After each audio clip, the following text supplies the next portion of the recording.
Thank you, Admiral Paulin.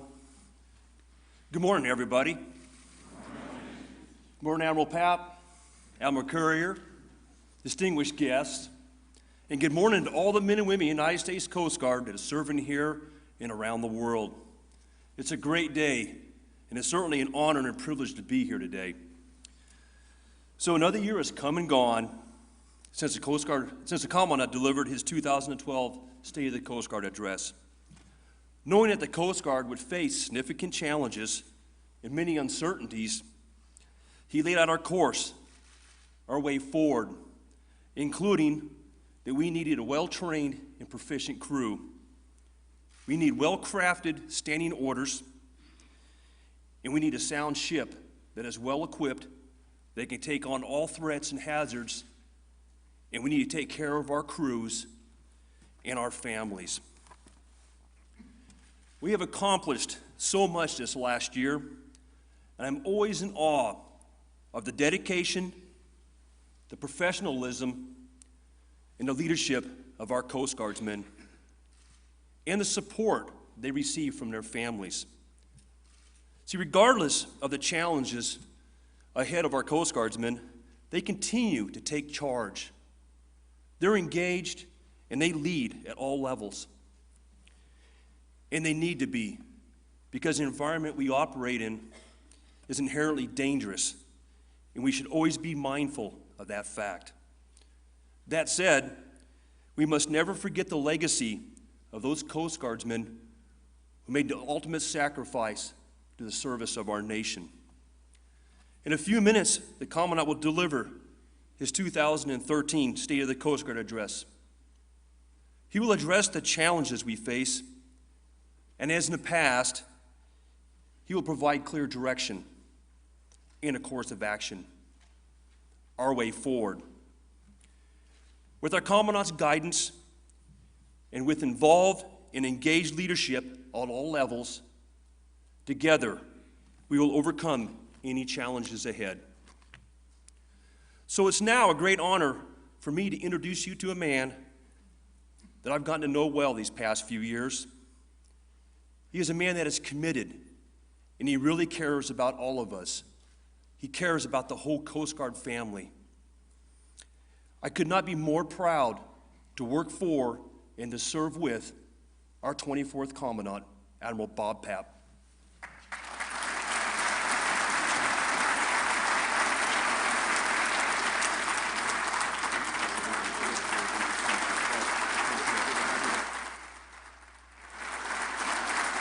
Thank you. Please. Thank you, Master Chief. What most of you don't know is the Master Chief was down hard for about 48 hours. He went up to Cape May a couple days ago. Actually, I went up to Cape May yesterday. And as I told the crowd up there, whenever I go up to Cape May, I come back with something special. Well, he came back with something special too, and I'm not sure whether it's the Pugil sticks that you got into up there or some germs you picked up, but he was down hard, so it's a delight to see him here today.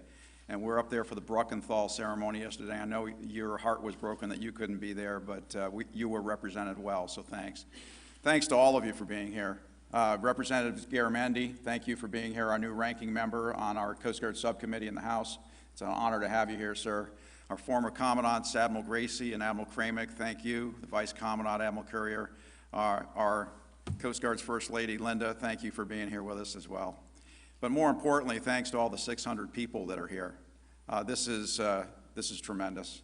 I'm very gratified to see this many people come out to hear the few words that I'm going to say here this morning. But thank you for being here, and thanks to the National Defense University for sharing Lincoln Hall with us today, this fine facility. But even more importantly than that, I'd like to say hello to all the thousands and thousands of Coast Guard people who will watch this on videotape over the next couple of weeks or so. My message to you is thank you.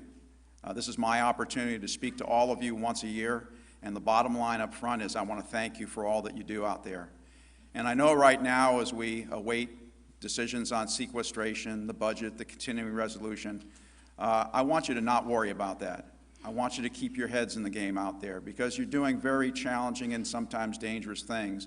I need you to be thinking about that and not about the things going back here in Washington. We'll take care of that for you, and I'll address some of that here today in my comments.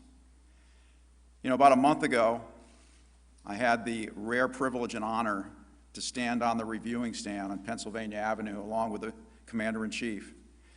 And even though the Coast Guard was in the 5th Division, the last division of the day, it was one of my proudest moments as I watched our Honor Guard, the Color Guard, the Coast Guard Band, our active duty element, including recruits from Cape May, the reserve element, which included Port Security Unit 305, and then our cadets from the Coast Guard Academy, all pass in review. It was one of my proudest moments. And I was very proud because I'm a Coast Guardsman. And as a Coast Guardsman, I stand the watch. I scan the horizon for friends or foe, squall or calm, shoals or deep water, challenges and opportunities, but always vigilant. I stand here this morning to report on the state of our Coast Guard. And as we collectively look out and scan the horizon, I have great confidence and optimism about where we are today and where we're headed. Many of you who have been following the news headlines about the economy or the budget, or have listened to me talk about uncertain and stormy seas, may wonder about the source of my confidence and optimism. Well, take a look around you. You'll see the reason. It's you. It's your shipmates. It's the men and women of the Coast Guard. It's Coast Guardsmen, my coasties.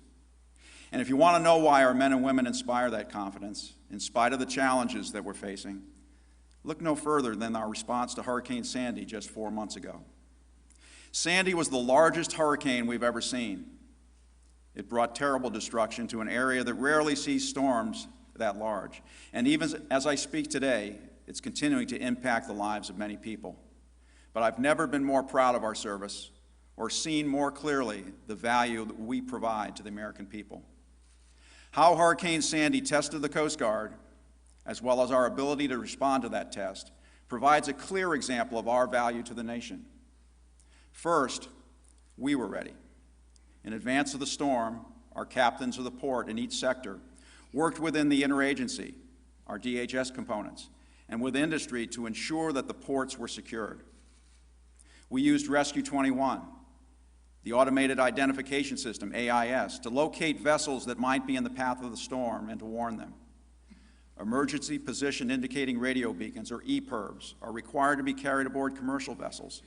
We used them to create what amounted to a reverse 911 system to call vessel owners and ensure they were making the necessary preparations. We conducted overflights of the commercial fishing fleets to ensure they were aware of the storm's approach and were headed to safe harbor. We began preparing for the search and rescue cases that our long experience told us that would follow the storm. In the New York area alone, we responded to over 80 EPIRB hits in 24 hours. And as you all know, the storm just didn't affect New York. We responded to cases from Florida all the way up to Maine. One of those cases was the sailing vessel HMS Bounty, which foundered and sank at the height of the storm off the North Carolina coast. Air crews from Air Station Elizabeth City plucked 14 crew members from the raging seas that night. Unfortunately, one Bounty crew member did not survive, and the captain was never recovered. I met with those air crews the day after the rescue, and even the most experienced aviators told me these were the roughest conditions they'd ever flown in. Aviation survival technician, second class Randy Haba, was one of those crewmen, and he was the first rescue swimmer on scene. Once the Bounty survivors were located, 80 nautical miles offshore, he deployed from a helicopter into the darkness and spent the next hour swimming in 30-foot seas, 60-knot winds, and torrential rain. He rescued the first 5 crew members of Bounty. Back at Sector North Carolina, Chief Operations Specialist Christine LePere, the command center supervisor, directed the operations as the search and rescue mission coordinator. In addition to the 2 helicopters and the C-130 from Air Station Elizabeth City, and HC-144 Ocean Sentry aircraft, the cutter Gallatin and the cutter Elm were also involved in a 4-day search over 10,000 square miles of ocean trying to locate the captain. This year, we completed the field-level reorganization to sectors. The wisdom of those efforts were demonstrated during this storm by watching all the elements of response, prevention, and logistics come together during those operations. The dramatic rescues that dark night was not just the result of heroism of those who answered the call. Our efforts over decades advocating for and advancing prevention standards have ensured vessels carry emergency equipment that gives them the chance to survive if disaster strikes. The crew of Bounty had a working EPIRB. They had survival suits. They had marine radios and working life rafts. Because they did, 14 people were able to stay alive until our rescuers arrived.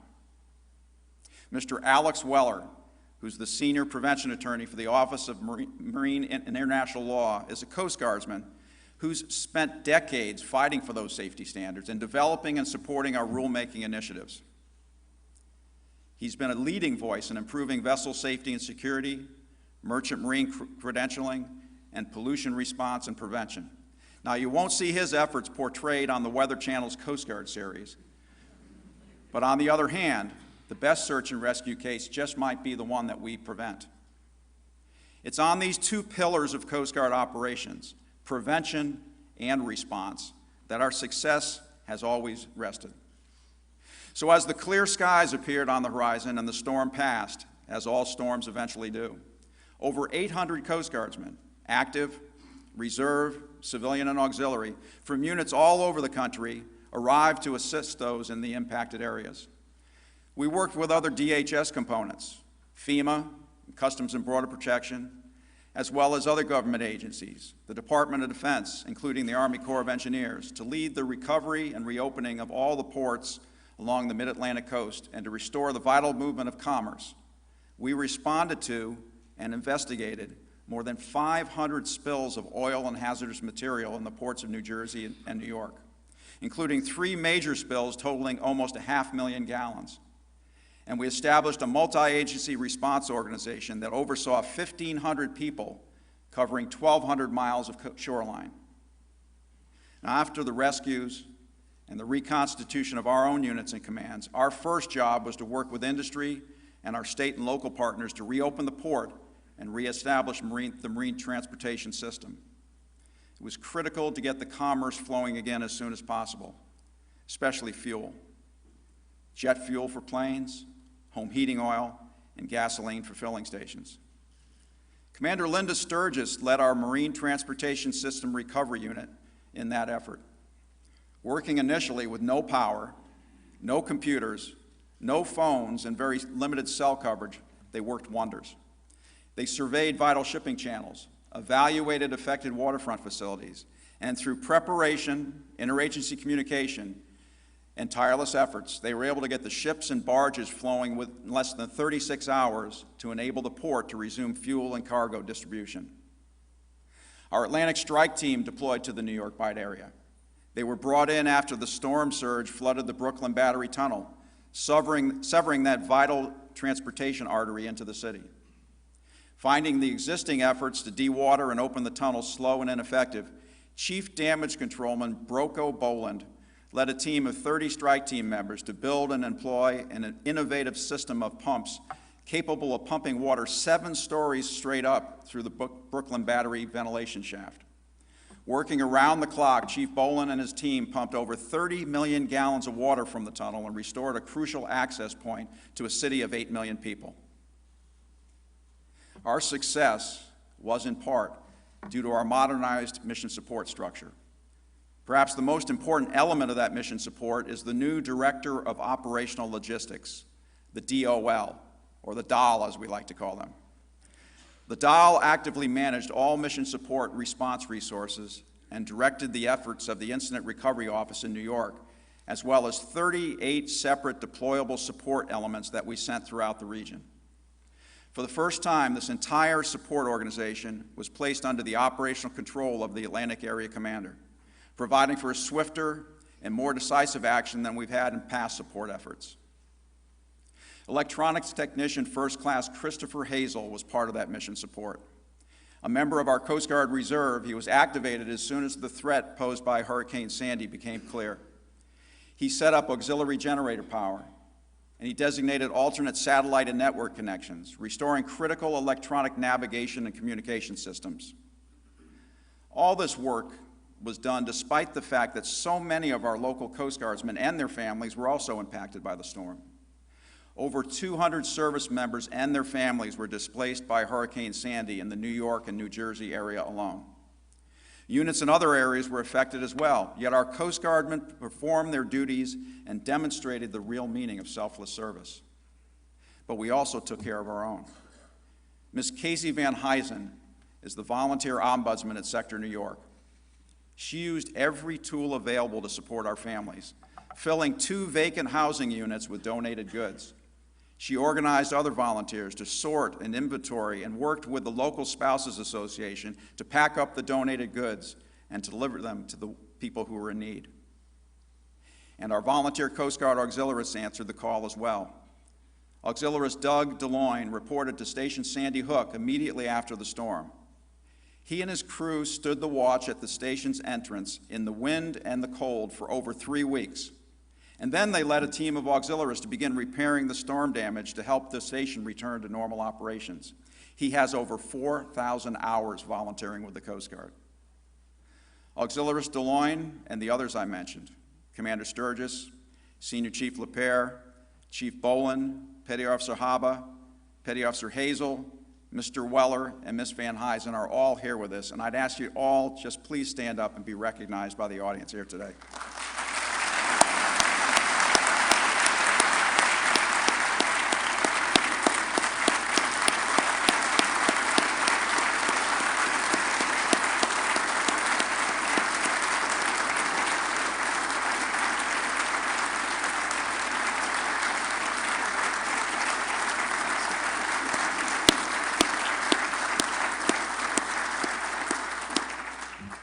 Petty Officer Haba, he never smiles.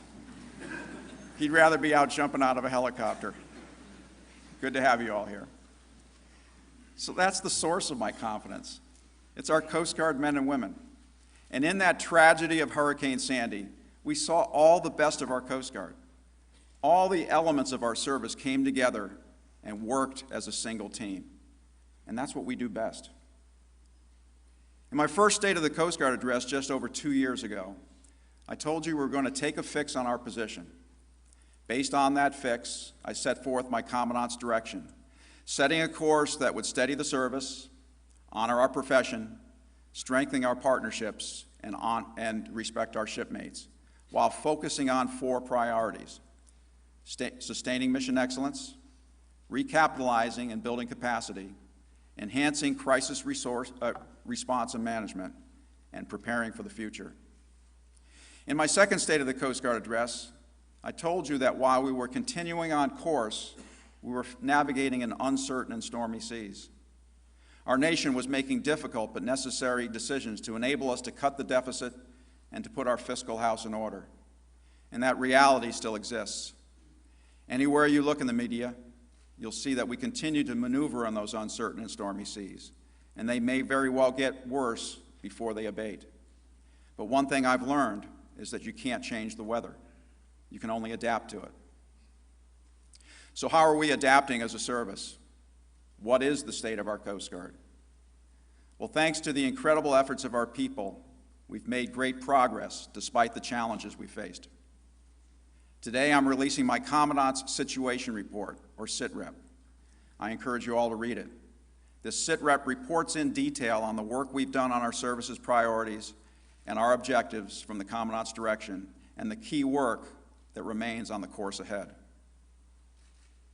And as we move forward on that work, proficiency must remain our enduring anchor. Proficiency in craft, proficiency in leadership, and disciplined initiative. We must master these 3 things, and there is no shortcut.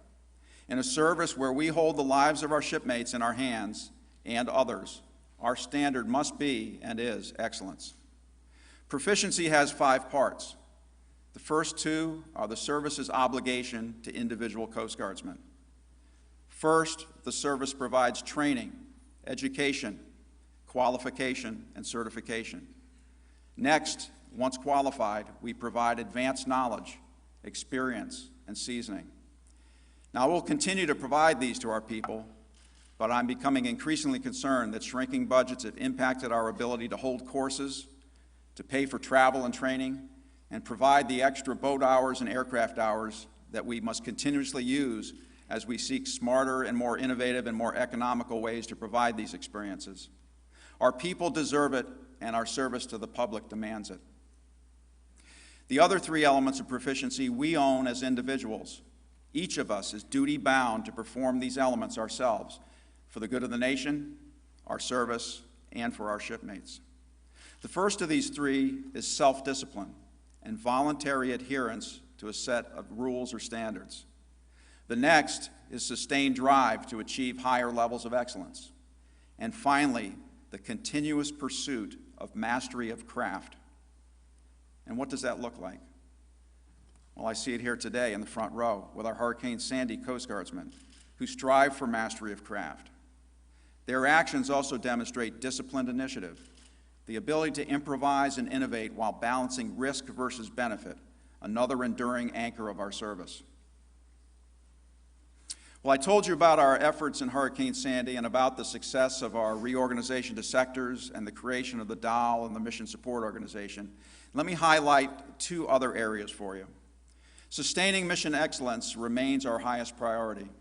In keeping with that priority, we continue to make significant progress integrating our deployable specialized forces, or DSF, into our shore-based forces and maritime patrol forces to form what's referred to in Publication 3.0 as the Maritime Trident of Forces. Now, 2 years ago, I directed a stem-to-stern review of these deployable forces to build and sustain them as a more proficient and permanent component of that trident. As the Coast Guard expanded its deployable forces after the terrorist attacks on 9/11, the Deployable Operations Group, or the DOG, was created to fully develop those forces and improve proficiency. I am profoundly proud of the leadership of the Deployable Operations Group commanders and staff over the past 6 years conducting this mission. Because of their work, we have an incredibly capable force, and we're now ready to evolve the way that we organize, train, and operate the DSF within our new budget realities. We will shift command and control of all deployable specialized forces to the senior operational commanders at the area level. This will fully integrate them with the shore-based forces and the maritime patrol forces. And this synchronization of forces reminds us that we are one Coast Guard, one service. We're also continuing to build on our preparations to meet the challenges of the growing responsibilities in the Arctic. We recently completed Arctic Shield 2012, a 9-month interagency operation consisting of outreach, operations, assessment of capabilities, including the deployment of a national security cutter and 2 of our ocean-going, ice-capable buoy tenders. We also surged 2 helicopters 300 miles above the Arctic Circle. Now, given the lack of shore infrastructure in the remote reaches of the Arctic, our national security cutter provided us with offshore infrastructure. These cutters carry the supplies needed for sustained presence. They carry and launch small boats and helicopters, and they conduct the full range of Coast Guard missions, and they provide a robust suite of communications capabilities. That's one reason why I'm committed to the completion of the National Security Cutter fleet. It's our critical requirement to meet our abilities in the expanding missions in the Arctic. Our next priority is to ensure we have the cutters, boats, and aircraft and infrastructure necessary to conduct our missions, recapitalizing and building capacity. Now, no Commandant is ever satisfied with the pace of recapitalization, but considering the budget realities that we've been facing, we've been doing pretty darn good. With tremendous support from Secretary Napolitano and our elected officials, we've made significant progress in the recapitalization of our aging fleet. Over the last year, I was honored to preside at the commissioning of the first 3 fast response cutters, and we commissioned the 4th just a week ago. Our 5th will be delivered next month. 8 more are currently in production, and 5 more are under contract. We're also working to replace our medium endurance cutters. We had a very strong response to our request for proposal for the offshore patrol cutter, and we'll soon announce the 3 finalists for that project. This work is desperately needed. Our medium endurance cutters are all well past their service life. The first of our 270-foot cutters turned 30 this month, and our oldest of our 210-foot cutters will turn 50 next year. It's only through the determination, the resilience of our cuttermen, naval engineers, and the modernized mission support system that they continue to operate. The state of our high-endurance cutters is no better, and they begin to turn 50 next year. However, we now have their first 3 replacements, the National Security Cutters Bertolf, Weishi, and Stratton, and they're out there doing the nation's work. They're proving to be amazing ships, from interdicting drug and migrant smuggling in the Eastern Pacific to providing command and control, helicopter and boat capabilities, and most importantly, persistent presence in the Pacific Ocean and the Bering Sea, as well as the Arctic. We'll commission our 4th National Security Cutter in October. The keel laying for the 5th NSC will occur in a few short months, and we've awarded the contract for long lead materials on NSC number 6. We just placed the 116th Response Boat Medium into operation last week at Coast Guard Station Venice.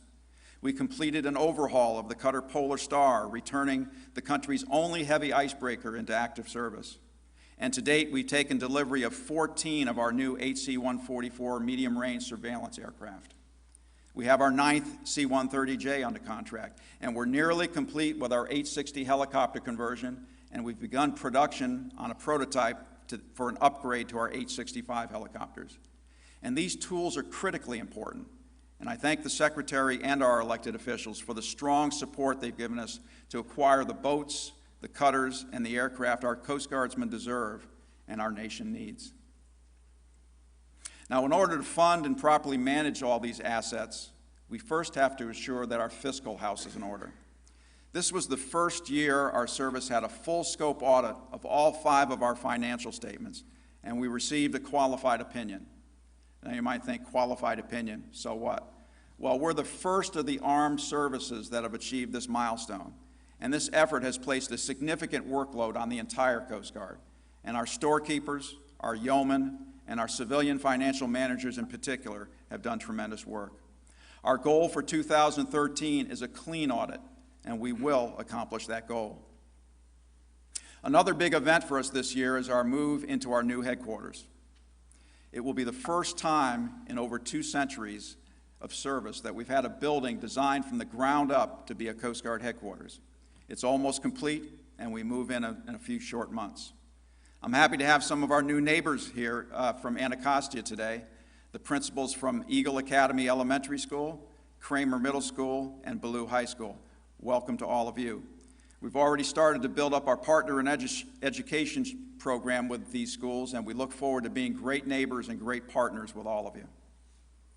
Now, I could easily spend our time here today detailing our full range of efforts and operational accomplishments over the past year. And as most of you know, I never tire talking about the great things our Coast Guard does. Coast Guard men and women have always continued to press forward and provide the services the nation needs. When storms drive others to safe harbor, that's when we go out. To rescue those in distress, to enforce the laws, to fight for our nation. It's what we do, but it's not without peril. Yesterday, I traveled to Training Center Cape May to dedicate a building and a memorial honoring Petty Officer Nathan Bruckenthal, killed in operations off Iraq in 2004.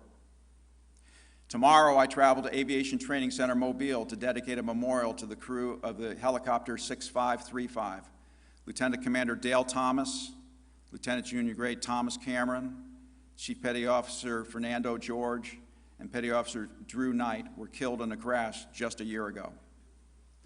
In December, we observed the manners of our profession as I presided at a memorial service for Senior Chief Boatswain's Mate Terrell Horn III, the Executive Petty Officer of the Coast Guard Cutter Halibut, who was killed while protecting our shores from illegal smuggling. During a pre-dawn pursuit off the California coast, when the Cutter Halibut's small boat was about to be rammed by smugglers, Senior Chief Horn, who was the boarding officer, leaned forward to the point of impact and pushed his boat cocks into safety. He did what leaders do. He put his crew before himself. He gave his life for his shipmates. Humility, courage, leadership like that is the very soul of our service. And while speaking at the memorial service for Senior Chief Horn and spending time talking to his parents and his wife and his children, it served to reinforce my belief that one of our most sacred duties as leaders is to our people and their families. 2 years ago, I announced that our Coast Guard Family Campaign. We've made great progress on our first duty as leaders, taking care of our people. Earlier, I introduced Casey Van Huysen, our ombudsman at Sector New York. You can see from her efforts how important this program is to our units. We continue to make improvements in our ombudsman program with a new headquarters program manager, new regional ombudsman coordinators working directly for the area commanders, and the release of new policy that will ensure every Coast Guard unit has an ombudsman or access to one for their families.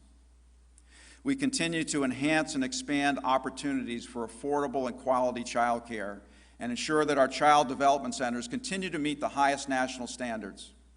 We're adding new child care providers and spaces so our families can have access to in-home child care at Coast Guard owned and leased housing. And on the subject of housing, we're improving it. We completed a national housing assessment to inventory Coast Guard owned housing. We assessed availability and suitability of housing and began to get rid of excess or unsuitable housing so we can devote our scarce resources to making renovations to our housing in the regions with the greatest need. We're changing policies to increase occupancy of Coast Guard-owned housing to better meet the needs of our Coast Guard families. So let me focus on Coast Guard people. We're making great strides with the diversity of our workforce. If you know our history, you know that the Coast Guard itself is built from a mosaic of agencies that blended together over time to form our service. And we're now far more stronger and capable than any of those prior organizations would have been on their own. It's the same with our people. We are stronger and better when we have diversity of culture, experience, and viewpoints in those people that perform our missions. And we're making real progress in realizing that promise. 37% of the young men and women who've joined our active duty ranks this year are underrepresented minorities, and 25% are women. And these new Coast Guard men and women are some of the best we've ever seen. The Armed Forces qualification test scores for our new enlisted members lead the 5 military services, and well over half our new members have college experience. And of those granted early admission to the Coast Guard Academy, over 1/3 are women, over 1/4 are underrepresented minorities, and 14% of them finished first or second in their high school class, and over 1/3 are in the top 5% of their high school class. No wonder I'm so optimistic about our future. But in spite of my optimism, problems remain.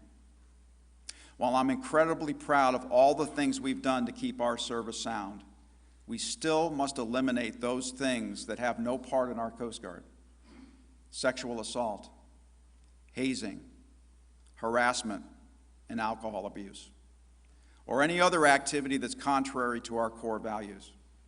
These behaviors undermine our morale, they degrade our readiness, they damage our mission performance, and more importantly, they break our obligation to one another and to our nation. As I told you in Shipmates Message 19, as Coast Guardsmen, we each have a duty to respect our shipmates, and that duty demands courage. And we're making progress.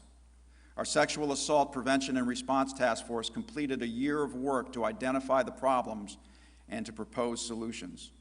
Our Sexual Assault Prevention Council will direct implementation of the task force recommendations and coordinate service-wide efforts to eliminate sexual assault from our service.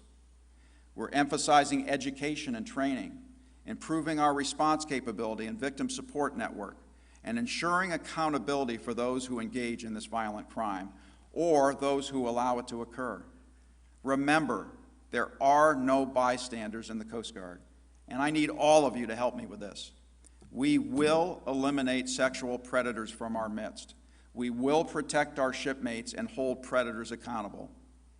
And I reject the assertion of some experts that sexual assault is an unavoidable element of military service culture. Not in my Coast Guard. We'll also continue to combat the insidious problem of alcohol abuse. This demands the attention of every member of our service. We've published new direction for our substance abuse and treatment program, and we're focusing our efforts on early and proactive intervention for at-risk behavior. We will intervene early to help those who show signs of alcohol abuse, and will exercise leadership to set the example at all levels of the Coast Guard. It's only by eliminating those things that are inconsistent with our core values and taking care of our people that we'll be prepared to meet the promise of our future. We must commit ourselves today and every day to prepare for that future. Now, one example of what the future holds can be seen in the emerging frontier of the Arctic, where there's a whole new ocean appearing. In September, we observed the lowest sea ice extent in recorded history, and there are vast areas of open water where there used to be ice. Because of this activity, in the most remote reaches of Alaska, activity continues to evolve and grow, including planned drilling operations in the Chukchi and Beaufort Seas, foreign tankers using the northern sea routes which transit through the Bering Strait and the Bering Sea, and small cruise ships pressing even further into the Arctic. As the receding ice increasingly gives way to commercial ventures and human and economic presence increases, so does the Coast Guard's responsibilities. We must continue to refine our ability to provide and then support a persistent operational presence during periods of increasing activity and environmental risk. Operations in this environment require specialized capabilities and personnel trained and equipped to operate in extreme climates. I'm pleased to announce that next month we plan to release the first comprehensive Coast Guard Arctic strategy. The strategy will focus on three main priorities. First, improving Arctic awareness. Second, modernizing governance. And then last, broadening our partnerships. But at the same time, we have to balance operations in this new ocean with our other missions and competing priorities. All of this in a resource-strained environment. Now, I told you when I started today that this was a challenging time, but it's also a very consequential time.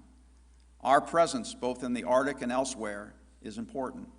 And as we continue to work in the Arctic, as we conduct fisheries patrols in the vast U.S. exclusive economic zone, and enforce the ban on high seas drift nets in the Pacific, and as we fight maritime drug smuggling and human trafficking, and as we respond to natural disasters like Hurricane Sandy or low water on the Mississippi, and man-made ones like Deepwater Horizon, and as we ensure the safe and secure flow of commerce through our ports and along our inland waterways, we must remember these are not discrete, unrelated actions.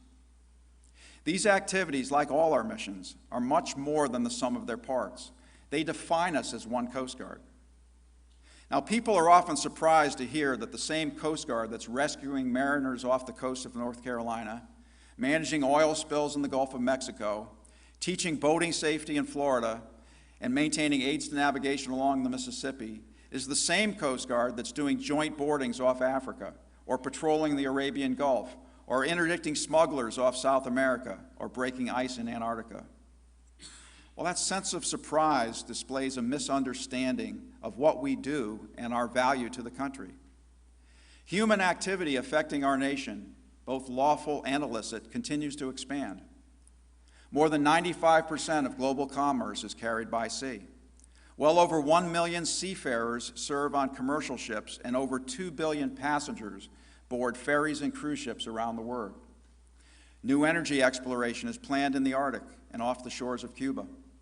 And a newly expanded Panama Canal, along with the opening of the Arctic Ocean, has the potential to alter worldwide shipping routes and bring an even greater number of increasingly larger ships to our ports. Our missions ensure adherence to a system of rules and sustain the mechanisms designed to provide for the security, safety, and prosperity of our nation and all those who use the maritime domain. This is the daily work of government that provides us with both order and opportunity on the oceans. In short, what we're doing is providing maritime governance. I believe that one measure of a nation's greatness is the resources it provides for mariners to safely and securely approach its shores. That's maritime governance, and it's critical to our national security. Now, people often think of national security, especially in the maritime environment, and when they think of it, they think of national defense and the work that our Navy and our Marine Corps does. Now, the Navy and the Marine Corps provide for control of the sea by naval supremacy, deterring aggression, projecting a power, and fighting and winning America's wars. And the Coast Guard's a part of that. We have a long, proud history of filling those roles where our special expertise is needed. But we're more than a military service. And national security is more than just national defense. It's economic security. It's environmental security. It's the security of our ports, homeland security. And while our role in the national defense strategy is relatively small, we're the leaders in that broader understanding of national security in the maritime domain, and we're the strong maritime arm of the Department of Homeland Security. There's a broader range of persistent threats from both human and natural adversaries that are not easily subject to the military power of the Defense Department. Oil spills in the Gulf of Mexico, tanker groundings in the Gulf of Alaska, the depletion of fish stocks that feed our nation, disruption of traffic into our ports, the flow of illegal drugs and migrants, and the list goes on and on. These and a host of other threats impede our trade, weaken our economy, and create instability. They disrupt regional and global security, the economies of our partner nations, and access to resources and international trade. All of these are vital elements of our national prosperity. And it's this prosperity which spurs investment and global development, provides jobs, and provides the resources to pay for both our national security and our national defense. Our activities in the maritime domain enhance our security, reinforce the rule of law, support stability at home and abroad, and increase our prosperity. Now, I was reminded of the unique value and nature of our service recently by an article entitled, "The Need for a Unified Coast Guard." Now, I got to admit, I was taken a little bit back when I saw the title of that article. As I just described, I'm very proud of the fact that we already have a unified Coast Guard. But then I noticed that the article was from China Daily, and I also realized that the article was not talking about our Coast Guard. It was talking about the China Maritime Forces. It made the point that China is unable to deliver affirmative maritime governance. Chinese maritime forces are spread between 5 different government ministries, each with a separate focus. Because of this, the article asserted, they are inefficient. They lack synchronization, unity of command, and common culture necessary to make them an effective maritime governance force. It also made the point that they should model their forces after the most powerful Coast Guard in the world, the United States Coast Guard. I felt much better after that. Now, we used to suffer from the same problem, though. There was a time in our history when our duties were performed by 5 different government agencies: the Revenue Cutter Service, the Life Saving Service, the Lighthouse Service, the Steamboat Inspection Service, and the Bureau of Navigation. Fortunately, our country realized a long time ago that bringing these organizations together to unify their missions, authorities, and capabilities would make for a far more capable and efficient force than any of those organizations would have been on their own. We may not have thought in terms of maritime governance then, but that's exactly what we were providing for. And we set the standard for the rest of the world. You can see this as you look at other Coast Guards and small navies around the world as they seek to replicate our model. Off the coasts of nations all over the world, you see ships painted white with a diagonal colored stripe down the side.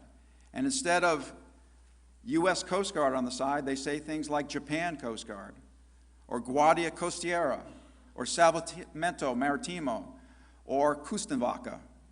Now, this is recognition of the value our unified Coast Guard provides in securing and maintaining the prosperity and security of our nation.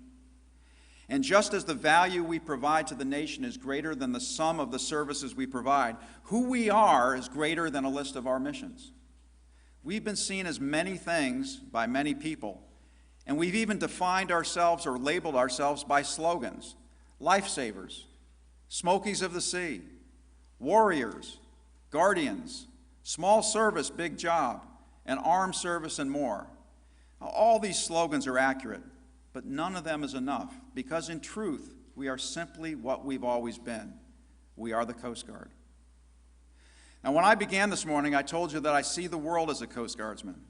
I said that while we still sail in uncertain and stormy seas, I learned long ago that the wind and the seas are simply beyond our control.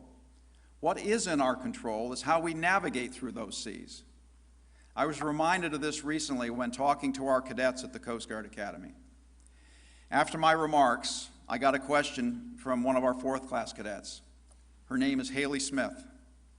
I asked her to be here with us today, as I did with Seaman Recruit Jerome Johnson, a member of Recruit Company Tango 187 from Training Center Cape May. I met Seaman Recruit Johnson yesterday up at the dedication of Bruckenthal Hall. Seaman Recruit Johnson graduates from recruit training on Friday, and he'll be assigned to the Coast Guard cutter Moray out of Jonesport, Maine. And I suspect after he gets to the Moray, he'll be a lot more relaxed. You know, think about it. Bruckenthal ceremony, come down, see the Commandant, go back and graduate into the Coast Guard. Quite a couple of days. But together, Cadet Smith and Seaman Recruit Johnson represent our future. They personify the commitment and optimism that sustains our service. They come to us wanting to believe. They want to be a part of something bigger than themselves. But they also come to us with a healthy dose of skepticism towards institutions. They gained that skepticism due to notable failures of both leaders and organizations during the time they were growing up. It's up to us as leaders to ensure our Coast Guard is worthy of their commitment. Now, at the end of my leadership lecture to the Corps of Cadets, Cadet Smith had obviously been reading the news, and she asked me a question about the current fiscal situation. Now, I'm afraid I started by giving her a civics lesson. I explained the budget process, and I told her this was the worst fiscal mess I'd ever seen in my career, and that with the threat of sequestration, the debt ceiling, and the continuing resolution, we were facing a fiscal perfect storm. In fact, after talking about leadership for an hour, the next day the local paper puts out a front-page story. Papp, worst fiscal mess he's ever seen. Well, that really stirred up the public relations machinery back at headquarters, I can tell you. But while that answer really wasn't wrong, it really didn't get to the heart of her question. You see, what she was really concerned about was the impact to our Coast Guard. As a 4th class cadet, a freshman, she was concerned about the future of the organization she and Seaman Recruit Johnson had committed to. So I went on to tell her that our service's value to the nation is enduring.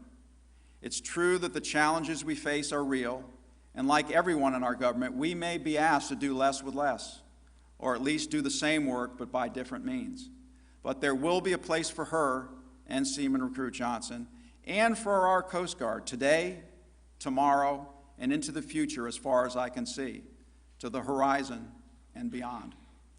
Her question and what I told her helped me to think about our current fiscal realities and how it's impacting our service, and how I might respond to that question in the future. And then I got my chance. The next week, I received the same question from a reporter, and this reporter was obviously looking for a provocative headline. So I told him that I acknowledge that we have fiscal challenges, but we also have to understand that the origin and the existence are simply beyond the Coast Guard's control. Just as the sea and the weather it brings is always beyond our control. All I can do, in fact, all we can do, is prepare and adapt and keep moving forward. Our job, our mission, is to set a course for the service. We must put our efforts into moving forward, prudently navigating toward the horizon. When young Coast Guardsmen first feel the roll of the sea or the deck moving underneath their feet, and they start to get that uneasy feeling in the pit of their stomach, the first thing we tell them is to watch the horizon. It steadies them. It restores their sense of balance and equilibrium. But even after that feeling passes and we become used to that pitching deck, we continue to watch the horizon. It's where you first see the masts of an approaching ship coming over the horizon, and you see the signs of whether it's a friend or foe. It's where you first see the change in the water that lets you know that shoals might be ahead. But it's also the first place that you see the break in the clouds or the shift in the winds and the path through those uncertain and stormy seas. It's where the sun rises and sets, and it's where the stars we use to navigate first appear. And for that reason, we will always move forward towards the horizon. Of course, we'll never reach it, because over every horizon waits another horizon. And that's the promise that moves us forward. And we do this because we are Coast Guardsmen. This is our chosen profession. This is our way. This is what we do. Thank you all for being here today, and Semper Paratus.